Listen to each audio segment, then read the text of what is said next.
জ্বালিয়ে দিয়ে গেছে।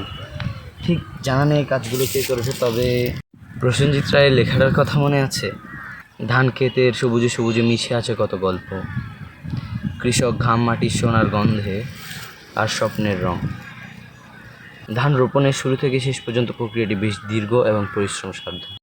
প্রথমে জমি ভালোভাবে চাষ দিয়ে তৈরি করা হয়। চাষের জমি হতে হয় নরম এবং সমতল। তারপর নির্ধারিত ধানের জমি বীজ বপন করা হয়। সাধারণত বীজগুলো আগে ভিজিয়ে রাখা হয়। এরপর বীজ থেকে চারা গজানোর পর সেগুলি তুলে জমিতে রোপণ করা হয়। ধান গাছের সঠিক বৃদ্ধির জন্য সার এবং সেচ দেওয়া হয় এবং কিছুদিন পর জমিতে আগাছা হলে সেই আগাছাগুলো পরিষ্কার করে ফেলতে হয় ধানের সঠিক বৃদ্ধির জন্য। জ্বালিয়ে দিয়ে গেছে। ঠিক জানা নেই কাজগুলো কে করেছে, তবে দেখতেই পাচ্ছেন কত কষ্টের ফল এভাবে ছাই হয়ে যাচ্ছে।